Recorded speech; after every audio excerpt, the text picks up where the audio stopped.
Investir dans un immeuble de rapport qui comporte un local commercial, vous y avez déjà pensé, mais est-ce que c'est une bonne idée, surtout par les temps qui courent? C'est ce que je vous propose de voir dans la vidéo d'aujourd'hui.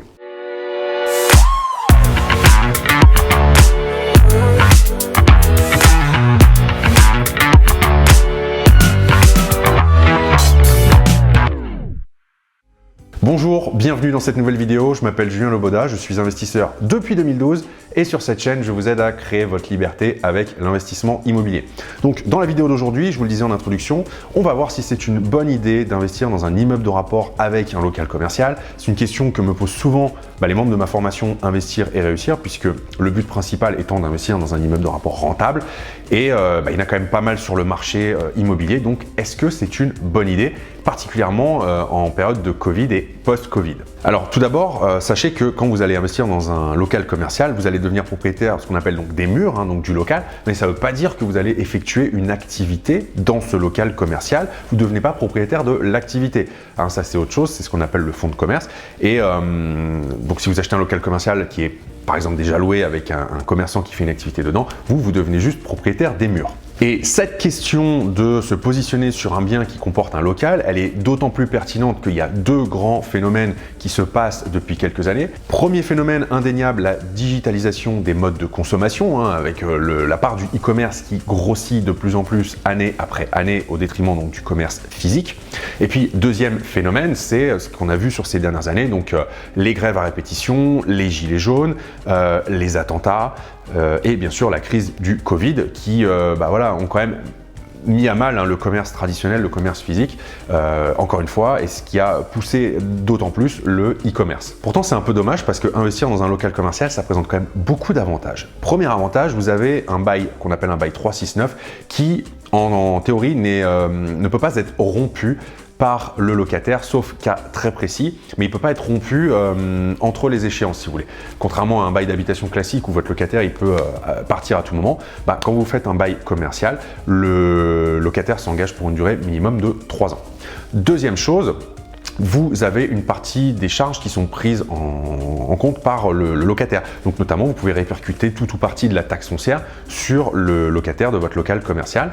Troisième intérêt, c'est que généralement les travaux sont également faits par le locataire parce qu'il va aménager le local pour faire son activité et il va l'entretenir. Donc ça, c'est vraiment super intéressant. Et le quatrième avantage, c'est que les impayés sont quand même beaucoup moins fréquents qu'en location d'habitation et qu'en plus, comme ce n'est pas soumis aux mêmes règles, c'est beaucoup plus facile de récupérer un local commercial pour mettre un autre locataire dedans. Et bien que ça puisse être contre-intuitif, vous savez que c'est en période de crise qu'on fait les meilleures affaires, donc c'est maintenant qu'il faut se positionner si en tout cas le local commercial vous intéresse. Par contre, ce qu'il faut faire, c'est être bien plus vigilant que pour de l'habitation parce que là, l'emplacement est encore plus essentiel, c'est vraiment primordial. Pourquoi? Parce que quand vous achetez un appartement, une habitation, c'est pas bien grave que vous ne soyez pas dans la grande rue et que vous soyez dans la rue qui est perpendiculaire. À la limite, ce sera peut-être même plus au calme, donc ce sera mieux. Par contre, quand vous investissez dans un local commercial, c'est l'emplacement, la visibilité, le passage qui va faire que le commerce qui va s'y implanter va avoir de la visibilité et donc des clients. Donc si vous achetez un local qui se trouve dans une petite rue dans laquelle personne ne passe jamais, c'est une mauvaise idée. Donc plus que jamais, l'emplacement est primordial. Donc vous allez devoir vous positionner sur ce qu'on appelle les emplacements numéro 1. Donc ça, c'est centre-ville, piéton, avec un fort passage tout le temps. Vous pouvez vous positionner sur ce qu'on appelle également des emplacements numéro 1 bis ou numéro 2. Il y a une nomenclature pour les emplacements commerciaux. Donc ça veut dire que vous n'allez pas forcément être dans l'hypercentre, mais vous pouvez être dans un autre quartier, mais avec un fort passage malgré tout, un passage commerçant, un potentiel commerçant. Vous pouvez être dans une zone industrielle, il y a du potentiel. Et vous pouvez également vous positionner dans un quartier qui a un potentiel de développement important sur les années à venir. Et donc vous allez vous positionner dans une optique de long terme. Vous pouvez également miser sur une activité qui est manuelle, vous savez, ces fameux commerces essentiels de la crise du Covid et qui par nature sont difficilement transposables en ligne. Je pense à une activité de coiffeur, tous les métiers de bouche, les boulangers, les bouchers, les charcutiers, les poissonniers, les primeurs, etc. Toutes ces activités sont très difficilement transposables en ligne. Ça reste toujours possible dans l'absolu, mais c'est pas le business model numéro 1, et c'est pas ce que les clients de ces activités-là recherchent. Donc voilà, vous pouvez miser sur ce type d'activité. Vous pouvez aussi vous positionner sur des activités qui ont choisi de basculer une partie de leur business en ligne. Vous avez des commerces traditionnels, mais qui se sont dit, bah tiens, par exemple des magasins de fringues, hein, qui se disent, plutôt que d'avoir que des boutiques physiques, on va aussi faire un e-shop, et comme ça, il y a une partie du chiffre d'affaires qui va être généré par le e-shop, et donc ça dilue aussi un peu le risque de couper complètement les rentrées d'argent. Vous pouvez aussi louer à une franchise qui est solide, ça c'est aussi un gage de sécurité. Vous pouvez aussi faire un espace de coworking, et donc ça va mutualiser les loyers, l'emplacement, et donc ça c'est quelque chose qui aussi peut être assez rassurant. Alors tout ça c'est bien beau, mais est-ce que ça a encore un avenir le commerce physique? Est-ce que au fil du temps ça va pas péricliter au profit du business en ligne? Moi je pense que le commerce physique aura toujours sa part, parce que c'est quand même, les commerçants sont quand même des acteurs de lieux de vie, de la convivialité et de la vie d'un quartier. Par contre, je pense si vous voulez vous positionner sur des locaux commerciaux, il va falloir absolument savoir vous adapter. Il va falloir avoir une capacité d'adaptation. Historiquement, les locaux commerciaux ont des baux très longs, 3, 6, 9. Je pense qu'à l'avenir, il y aura de moins en moins de baux longs, et il va falloir faire des baux qu'on appelle des baux précaires, hein, qui sont d'une durée d'1 an. Avec des boutiques éphémères ou des choses comme ça, parce que le monde bouge vite, et on n'a plus cette stabilité qu'on pouvait avoir il y a peut-être 20 ou 30 ans, donc il va falloir vous adapter.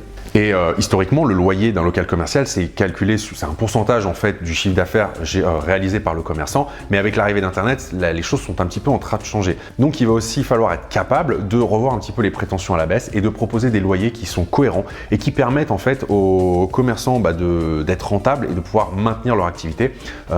Plus que jamais, en fait, ce qui est important, c'est d'être présent sur la durée, hein. Encore une fois, l'immobilier, c'est un marathon, c'est pas un sprint. Il ne s'agit pas de mettre le loyer le plus élevé possible pour que dans 6 mois, le locataire s'en aille parce qu'il a fait faillite. Et en dernier recours, si vous achetez un immeuble avec un local commercial et qu'il n'y a absolument pas de demande, qu'est-ce que vous pouvez faire? Eh bien, vous pouvez le transformer en habitation.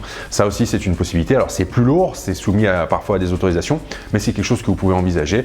Si pour le coup, la ville dans laquelle vous investissez manque cruellement de logements, je pense que vous n'aurez pas de difficulté à avoir les autorisations nécessaires. Donc, en conclusion, ça reste intéressant d'avoir un local commercial dans une stratégie d'un patrimoine immobilier. Ça vient diversifier encore un peu plus ce que vous avez, mais ne misez pas tout dessus, parce que comme toujours, je pense que c'est risqué d'avoir une seule stratégie. Après, dans le cadre d'un immeuble de rapport, ce qui est d'autant plus intéressant, c'est que comme vous avez des appartements dans l'immeuble qui viennent équilibrer et diversifier les rentrées d'argent, il n'y a pas de souci, hein, vous prenez moins de risques. Voilà ce que je voulais partager avec vous dans cette vidéo d'aujourd'hui. Ce que vous pouvez faire, c'est me dire dans les commentaires si vous vous êtes positionné, est-ce que vous possédez un ou des locaux commerciaux, quel type d'activité, est-ce que vous en êtes content, pas content, est-ce que vous avez des anecdotes à partager? N'hésitez pas, commentez sous la vidéo, partagez votre expérience avec nous.